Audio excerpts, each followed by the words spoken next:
নমস্কার বন্ধুরা, নবদিগন্ত চ্যানেলের পক্ষ থেকে আপনাদের সকলকে জানাই স্বাগতম।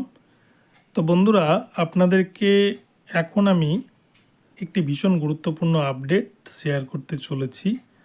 তো এখন আমি আপনাদেরকে যে আপডেটটি শেয়ার করতে চলেছি সেটি হচ্ছে 16,500 রিক্রুটমেন্টের নন জয়নিং সিট 3929 নিয়ে নতুন করে কিন্তু আবারও জল্পনা কল্পনা শুরু হয়েছে সুপ্রিম কোর্টে। নতুন করে আবারও অশনি সংকেত দেখছেন অনেকেই।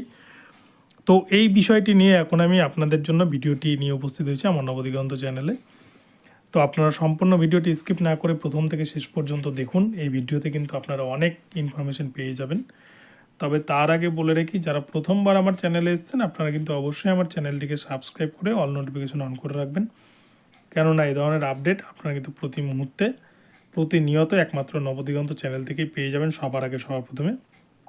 তো চলুন বন্ধুরা, আমরা এবার আজকের এই আপডেটটি প্রথম থেকে শেষ পর্যন্ত বিস্তারিত জেনে নিই। তো বন্ধুরা, আপনারা স্ক্রিনে একটা নোটিশ দেখতে পাচ্ছেন, যেটা কিন্তু লেখা আছে 21/2/2024 honourable mister justice Hrishikesh Roy and honourable mister justice Prashant Kumar Mishra. এই মামলাটা কিন্তু 21 তারিখে ফিক্সড আছে, যেটা আগে ছিল বিচারপতি অনিরুদ্ধ বোসের বেঞ্চে, এবং বিচারপতি অনিরুদ্ধ বোসের বেঞ্চে আগামী দিন শুনানি হওয়ার কথা থাকলেও সুপ্রিম কোর্টের এই মামলার বেঞ্চ পরিবর্তন হয়েছে এবং অনিরুদ্ধ বোসের বেঞ্চ থেকে মামলাটি এসেছে বিচারপতি ঋষিকেশ রায় এবং বিচারপতি প্রশান্ত কুমার মিশ্রর বেঞ্চে। এই বেঞ্চে কিন্তু নির্ধারিত দিনেই, অর্থাৎ 21/2/2024 তারিখে কিন্তু এই মামলার জাজমেন্ট হতে চলেছে।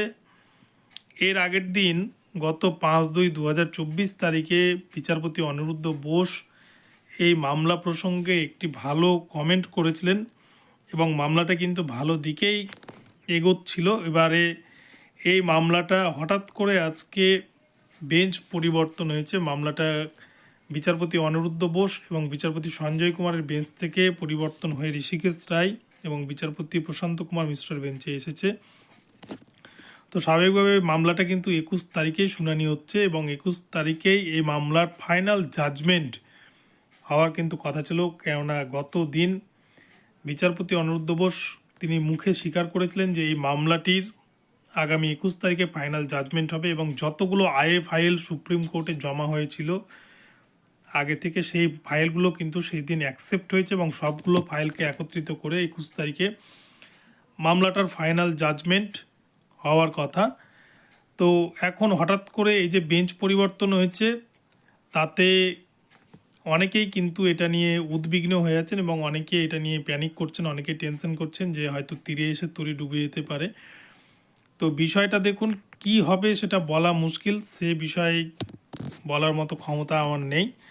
কিন্তু আমি যেটুকুটা বুঝি সেই হিসেবে আমি বলছি যে 21 তারিখে এই মামলার যেহেতু শুনানির ডেট পড়েছে, তাই সেক্ষেত্রে কিন্তু নির্ধারিত ডেট, অর্থাৎ বিচারপতি অনিরুদ্ধ বোসের বেঞ্চে যে ডেটে শুনানি হতো সেই ডেটেই কিন্তু এই মামলার শুনানি হতে চলেছে বিচারপতি ঋষিকেশ রায় ডিভিশন বেঞ্চে।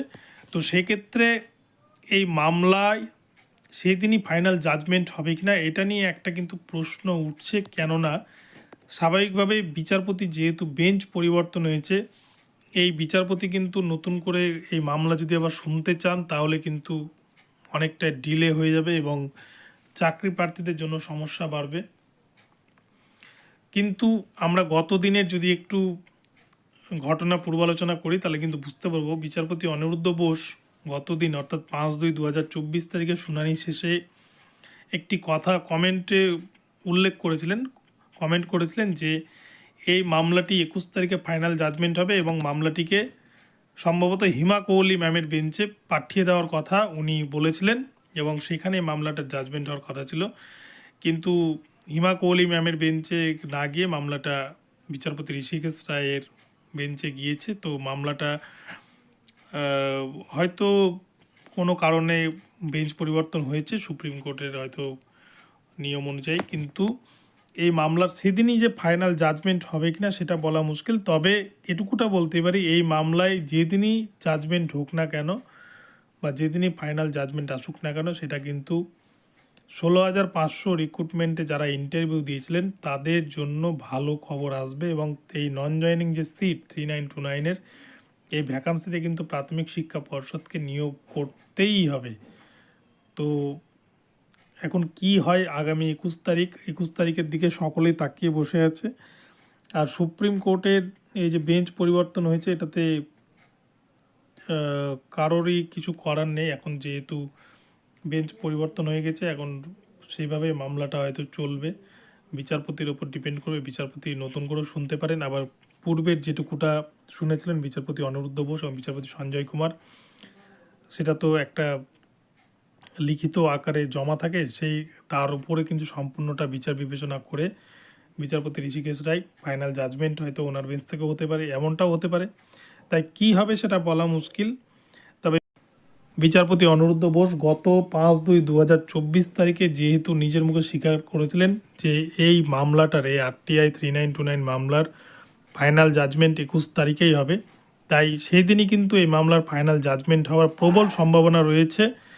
এবং আগে থেকে যেটুকুটা শুনানি হয়েছে সেটুকুটা সবটা দেখেই কিন্তু বিচারপতি ঋষিকেশ রায় ফাইনাল জাজমেন্ট করবেন, এটা আমাদের দৃঢ় বিশ্বাস। এবং এই 21 তারিখেই যে এই মামলার ফাইনাল জাজমেন্ট হবে এটাই কিন্তু আমাদেরকে ধরে নিতে হবে, যেহেতু বিচারপতি অনিরুদ্ধ বোস এই কথাটা গতদিন স্বীকার করেছিলেন। তাই আমরা কিন্তু সেইভাবে ধরেই সকলকেই বলবো যে আপনারা সকলেই পজিটিভ থাকুন। এই মামলার হয়তো 21 তারিখেই ইতি হতে চলেছে, 21 তারিখে ফাইনাল জাজমেন্ট করে হয়তো মামলাটিকে ডিসপোজ বা মামলাটাকে সমাপ্ত করতে চাইছেন বিচারপতি। তো যাই হোক, তবে বিচারপতির যে বেঞ্চ পরিবর্তন, এটা নিয়ে আমি বলবো অত দুশ্চিন্তার কারণ নেই। কেননা গত দিনের যদি আপনারা একটু ভিডিও ফুটেজ দেখেন সুপ্রিম কোর্টের, তাহলে কিন্তু আপনারা বুঝতে পারবেন বিচারপতি অনিরুদ্ধ বোস স্বীকার করেছিলেন বা কমেন্ট করেছিলেন যে বিচারপতির বেঞ্চ পরিবর্তন করার, অর্থাৎ বিচারপতি হিমা কোহলির বেঞ্চে এই মামলাটিকে পাঠানোর কথা উনি বলেছিলেন।